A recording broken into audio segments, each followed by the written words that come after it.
Joy is giving back. Joy is knowing that I have made a difference each and every day. Every day I go to work and I feel like the work that I'm doing is important.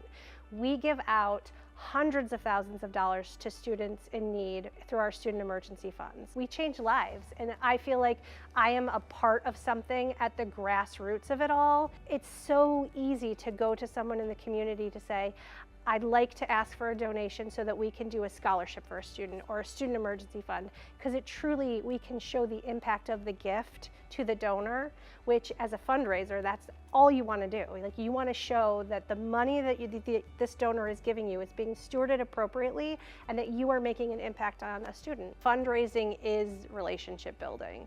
Working together, collaboration is the key to making things successful. Specifically in higher education, we don't do a good enough job of tooting our own horns. Like, we do not let the community know just how awesome the things are that we are doing. So I would love to see us celebrating a little bit more in the open public to kind of say, like, look at all the stuff FLCC is doing for students. Look at all of the ways that we truly are the community's college. Everybody should have someone in their corner pushing for them, even if it's a complete and utter stranger that they're never even going to meet. They need to know that there are people in this world that want to be helpers. I want to make a difference. I want to know that when I am on my deathbed, that I did everything that I could to make the world a better place. You were brought up a certain way, and that you have a certain style, and you have a certain way that you live your life. You shouldn't change that for anyone. Probably the best part of it all is my husband that night said to me, like, I'm so proud of you, not because you got the ATHENA nomination, but because, like, you do so much for everybody and someone's finally recognizing you for it. And to know that he was most proud of me was the highlight of the whole thing. I focus on improving lives for refugees here in Canandaigua, and also supporting what used to be the American dream of being able to come to America, make a life, feel welcomed, and contribute to our culture and our society. I come from a Christian background that believes we welcome the stranger and we don't turn away from those who are in need, whether they're knocking on our door figuratively or they're around the world. So I just think it's important, as just a little woman here in Canandaigua, to stand firm with others who want to see those kinds of things in our community and also in our nation. I was an English as a second language teacher, and very often we had families of refugees. So I was always a part of their lives and their stories. At the high school level, I usually had foreign exchange students in my groups also. You know, I remember some of the times when those refugees would just acquire enough English and enough comfort level to share their stories with us in class. And you know, even to this day, when I think about some of those stories, it just brings tears to my eyes. I work with Living Waters for the World to bring clean water at affordable prices. So I'm working for 2 or 3 years to get this water plant built. The week we get down there to finish it up, install all the equipment, and then turn the taps on in that water and invite the whole community to come and drink clean water for their very first time, that's a win. That's what I feel in my heart is a really good day. Within your own life and all that it encompasses, find a way to engage in things that transform the lives of others, or on a huge scale change the world for the better. I love this community. That's why I'm still here as an adult. That's why I was raising my children here. I really do feel like we have it all in this area. My favorite part of my job is being able to call up a donor and tell them how their gift made an impact. It's still sometimes a little nerve-wracking to pick up that phone and to make those introductions, but in the end, it pays off. I hope that I am providing opportunities for other people the way that they were provided to me. I hope that some of my coworkers or even some of my staff members feel that I'm giving them opportunity, I'm mentoring them, I'm helping to show the ropes. I think the biggest leadership philosophy that I hold true is to listen and to allow for mistakes and give grace. I have to do that for myself sometimes too. I have to remember that. Just be yourself, be authentic, allow for people to get to know you. Celebrating wins is hard, for me anyways, but I think we do. I think I do, maybe not outwardly, but I make sure my team knows when we're successful. I make sure that when the daughters come home and they have good news, I let them know that that's a win, and that's a win for me. It's important to give back. I think it was the way that I was raised. My mom was always very focused on us giving back. One of her famous things to say was, "We may not be rich, but we're rich in love." And I hated hearing that, but I get it now. So we would volunteer our time, and even as I grew up and became an adult and had children of my own, I found myself saying and doing those things as well. I have 2 daughters, and it's joyful to see them caring about their community now too. So, okay, you can do that.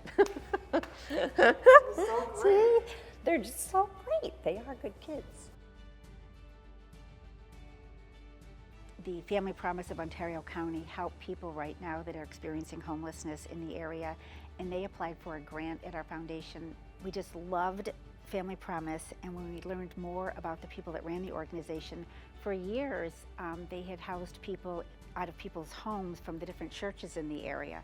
So there was a huge community that wanted to help homeless people already, but when we learned that there was no static site, we decided to move forward and help them have the first static site. In January this year, we broke ground. We had a big celebration, and we broke ground, and this building will hold 7 families, and once this is done, hopefully we'll build another one, but hoping in Geneva, maybe Clifton Springs, and then Naples, because there's homelessness in all pockets of Ontario County, and we're hoping to keep going once this one is done. This homeless shelter would never have gotten off the ground without collaboration, but we collaborated with the staff, with the board of directors, with community officials, with the neighbors was really important, as well as the media. So it was important that this all came together. People are very loving. Throughout the people that work at Family Promise, the families that live at Family Promise, as well as even like the government officials and the neighbors and everybody else we've met along the way. It's been a great honor to meet them all, and I'm grateful for all the experience. And it's really why I get up every day. I can't wait to go to the meetings, to meet the people. I've had the occasion to meet a couple families who've been experiencing homelessness, and they're amazing. They inspire me. They're so thrilled to have a place to call home, and it feels like, oh my gosh, I just want to do this the rest of my life. I really don't like to talk about myself. I'm usually very shy, but now that I'm doing it, I think it is important because there is a lot of work being done in the community that I'm taking a leadership role on, and I feel good about it, and I hope to do more now that it's been recognized in me, and I hope to recognize other people that are doing good in the community because I think it's a ripple effect.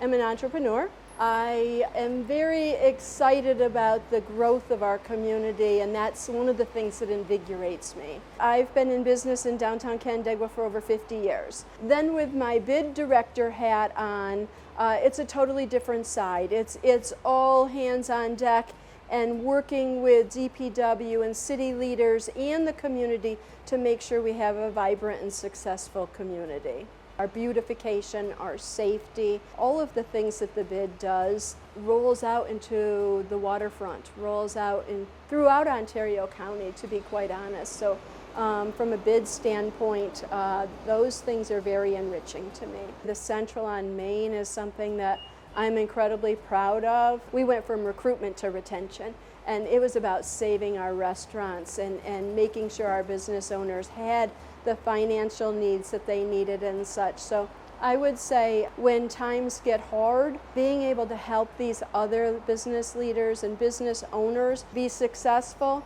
is something that I'm incredibly proud of. From a very young age, I always felt you take care of people that maybe don't have what you have. Canandaigua is a beautiful community, but to be quite honest, there's a lot of poverty in our community. So I'm passionate about making sure everybody is included and has the things that they need. I advocate for the property owners and the business owners to make sure that the decisions that are being made to help the community, and not only for those particular businesses today or those property owners today, but for the future also. I don't do recognition well.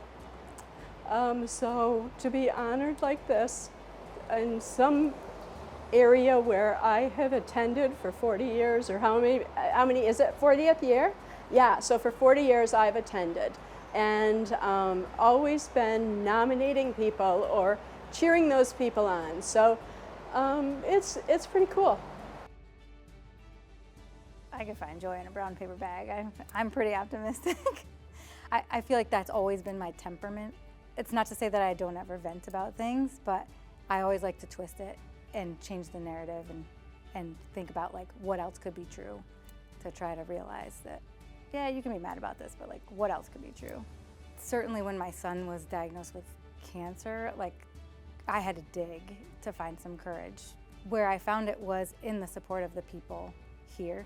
I just knew that people that didn't even know us were sending us positive thoughts. But then I think I've used that to push forward and think about ways that I can use that strength or use that courage to help other people find hope.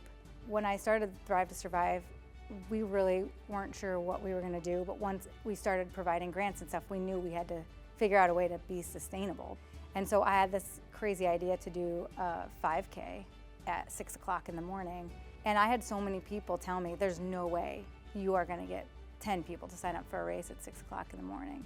I just knew that 6 o'clock in the morning is inconvenient for people, but so is having cancer, so is having any kind of disease. And so we get to do it at 6 o'clock in the morning. And last year we had 1,700 participants sign up, and we're there at 6 o'clock in the morning. And so it's just having an idea and really believing in that idea, I guess, and then doing what it takes to make it happen. I have some privileges that maybe not everybody has, and so with that I've always wanted to help others. That is the core of everything I do.